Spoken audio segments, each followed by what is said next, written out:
What if the only black box recovered from a deadly plane crash played a 1960s spy show instead of the pilot's last words? What if the crash site was too high to reach, until a widow proved it wasn't? This isn't fiction. This is the mystery of Eastern Airlines Flight 980, where wreckage, secrets, and silence froze together at 19,000 feet. I'm Arturo, and this is Latin Laura. From Latin America's history to mysteries and true crime to local legends whispering Latin intrigue, every tale is triple verified in archives before it reaches your headphones. Hit subscribe. Fresh revelations drop every week, ready for your next campfire debate. This is the story of Eastern Airlines Flight 980. The route was simple on paper and treacherous in practice. Asunción to Miami with stops in La Paz and Guayaquil, a Boeing 727 threading dark mountain corridors by numbers and faith.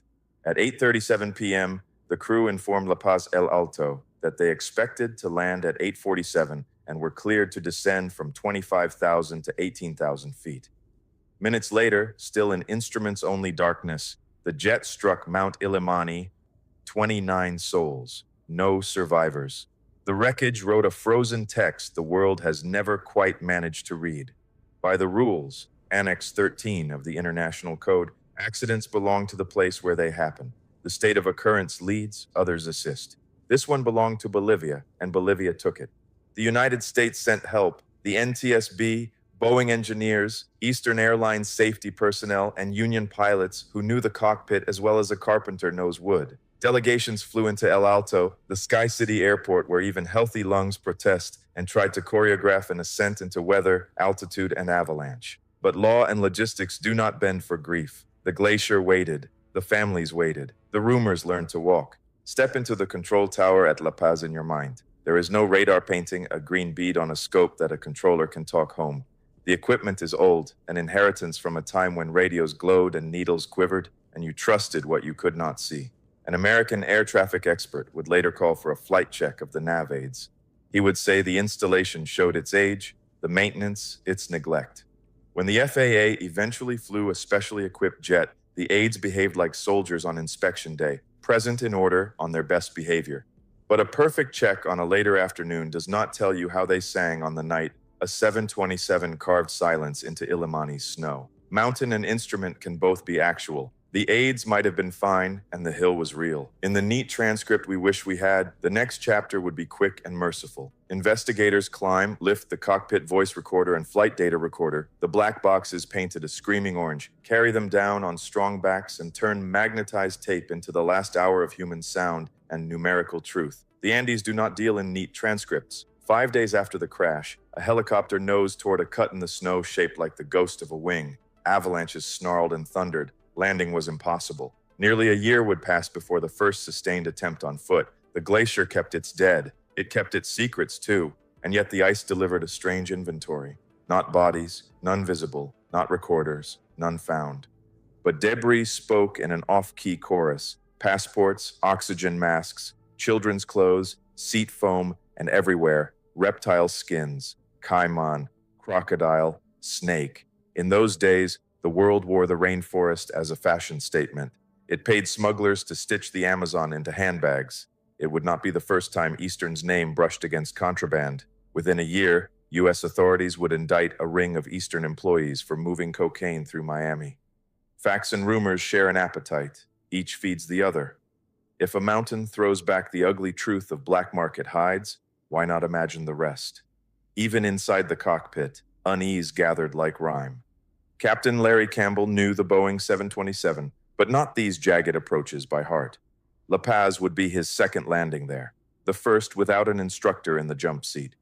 The Czech captain, the veteran meant to shepherd first-timers into Andean procedures, sat in first class that night on the wrong side of the cockpit door. The Omega long-range navigation system, ingenious in theory, fickle in practice, had a habit of drifting. When pilots later recreated the approach, Omega wanted to pull a jet like this 5 miles east, toward the white teeth of Illimani. Charts were imperfect, cross-checks endless, the air thin enough to trick an altimeter and fatigue a mind. In the dark, it doesn't take a conspiracy to get lost. It takes one wrong assumption and a mountain. Bolivia's official inquiry closed quickly. On paper, the conclusion was tidy. Deviation from the airway, at night in cloud, controlled flight, wrong place. True as far as it goes, which is not far. The sentence lacks a verb that tells you why. The United States, for its part, mounted a high-altitude expedition in October 1985, led by an NTSB investigator, Greg Feith, and a handful of climbers and engineers. The plan was brave and undercooked.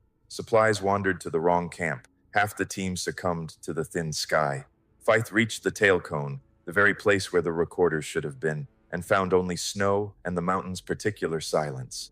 They came down empty-handed, lungs smarting, fingers numb, all the talk of closure still a luxury. Call it a fiasco, call it earnest failure. The ice does not care what you call it. The other versions arrived on cue. Someone got there first and tossed the boxes over the cornice. That someone in uniform invited a man to forget what he'd seen. That Ambassador Arthur H. Davis of Paraguay changed his booking at the last minute while his wife, Marion, flew on and died on the mountain.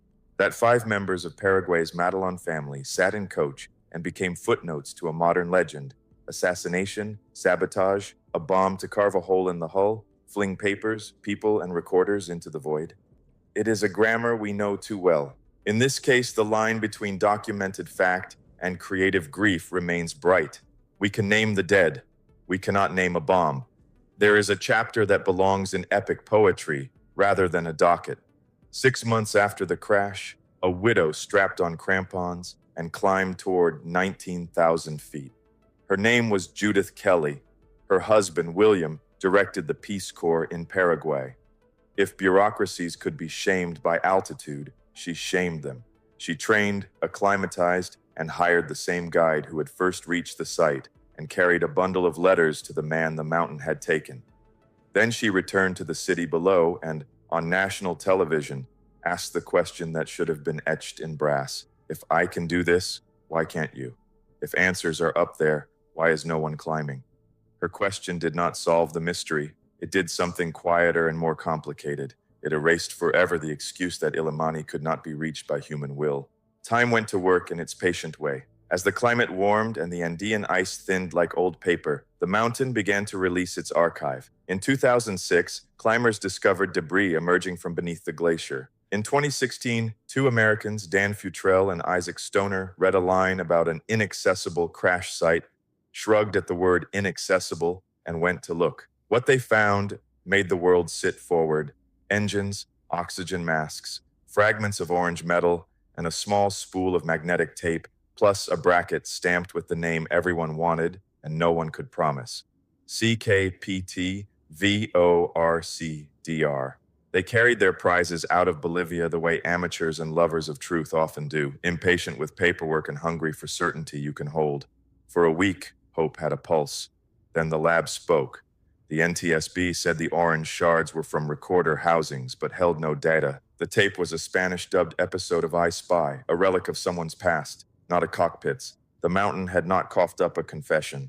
It had coughed up a joke. If you feel anger, you are not alone. Anger is honest in this story. So is irony. A crash that might have been solved in an afternoon with 2 black boxes stretched into a 4-decade scavenger hunt shaped by politics, altitude sickness, and the slow arithmetic of climate change. The nav aids in La Paz were old and inconsistently checked. The approach was non-radar. The airport was unforgiving. The ground proximity warning systems of that era, where they existed, were primitive cousins of the terrain awareness and warning systems, TAWS, and enhanced ground proximity warning systems, EGPWS, that would later be mandated and would bark, pull up, before Granite could. The airline that owned the wreck had compliance stains on its name. The first climb by the U.S. Safety Board became a lesson in how not to invade a high mountain.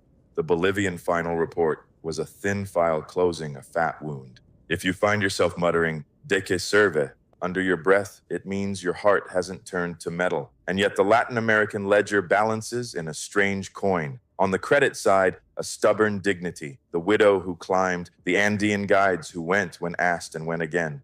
The Bolivian Authority in 2017 formally requested, under the same Annex 13 that assigned this case, that the NTSB test the scraps the hikers found and determine the truth.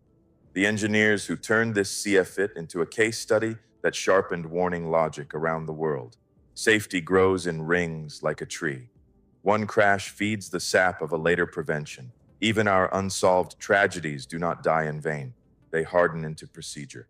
What then do we truly know? We know the weather was bad over the Cordillera that night. We know the controllers could not paint a bead on a scope and talk the jet home. The crew had to fly a corridor of numbers in a sky of night. We know the captain was on his second approach to La Paz, and the Czech captain was among the passengers. We know Omega long-range navigation could drift miles off truth. Respected pilots later flew a recreation and watched Omega tug east toward Illimani's cold mouth. We know the airplane was hit in cruise configuration, as if under control and unaware. We know that for months and years, pieces of that control panel, those seats, those shoes, slid down the glacier like rosary beads escaping a hand. We know that Marion Davis, the ambassador's wife, was among the names added to the ledger of grief that year's mountains. We see the mountain never told us why. The conspiracies deserve their recital. They are part of the air here. Eastern Airlines showed up in the wrong columns of the ledger in the mid-1980s, when prosecutors said cocaine rode their routes into Miami. You can draw a dotted line between contraband Cayman skins in the snow and the men who looked away when bags ticked like money. You can tell the story of assassination, an ambassador's change of plans, his wife's empty seat beside him in fate's waiting room, the way this hemisphere has taught the world that a political story often hides inside a crime story. You can hear the whispers of explosions on a clear night and villagers who swear they heard thunder despite no clouds in sight. And after you tell it all, like a good chronicler, you can lift your hands and say, could be, or it could be exactly what the mountain wrote in iron and ice, deviation and darkness, instruments and men out of sync for a minute that lasted forever. Here is where I am most Latin, most sarcastic, most tired of being told our tragedies are always someone else's secret war. Yes, Claro, we can be targets. We have the bullet scars and court records to prove it. But this one is an accident with a capital question mark. A crew, listening to weather, turned off course in a non-radar valley without modern terrain awareness to lift its voice in time. They believed they were taking the safe line. They found the mountain's only answer.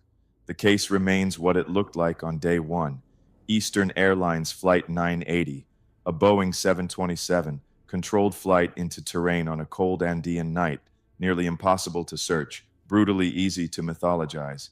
If you want the last cold facts, here they are as of now. Decades later, 40 years and a winter, the official recorders of Flight 980 have yielded no usable data.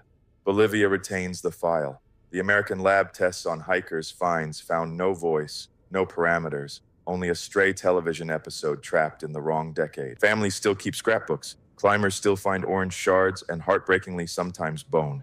Illimani's glacier keeps moving, slow as justice. One summer, perhaps, a tape that matters will blink in the sun like a fish surfacing. Until then, the mountain is the archivist, and the archivist keeps its own hours. I end with a mirror. On one side, the negative, obsolete equipment left to limp along. A non-radar approach flown blind through a labyrinth. Operational shortcuts, a Czech captain in a wide seat instead of a jump seat. An airline culture that let contraband creep through its veins. An international system too quick to close a thin report and move on. On the other side, the quiet positives that rarely make headlines. Investigators who honor Annex 13 and call on outside labs. Andean rescuers who return when the clouds lift. Engineers and regulators who created TAWS and EGPWS so that now, a cockpit can hear the shape of the mountain before it feels the wind. When I say our region has improved its investigations, I'm not talking about podiums and press conferences. I mean the math of fewer collisions between maps and mountains. So gather close to the campfire and listen to the last thing the wind says before it leaves. Eastern Airlines. Flight 980 is not a solved crime. It is a wound that taught. It is a line of ascent that dares the living to look again. Conspiracies cling to it like frost. It is, after all, a Latin American story, but the mountain's truth may be simpler and harder. My take is this: faulty terrain instruments, plus, unarguably, one of the most challenging terrains in the world, the Andes, an airplane crash equals a collision, not a conspiracy. And things are hard to find in these mountains. Occam's razor doesn't flinch. A night of weather, a crew convinced they were safe, a turn, a wall, a silence. The rest, the smuggling, the politics, the bureaucratic farce, the noble stubbornness of widows and guides, is the chorus around a single, terrible note. And that note, learned on Illimani's shoulder, is the one our pilots now hear in time. Cuidado, cuidado, cuidado. until the orange never flashes at all. Gracias. Thanks for trekking the hidden trails of Latin America with me. If tonight's story unsettled you, subscribe and ring the bell, because Latin America's darkest stories are far from over.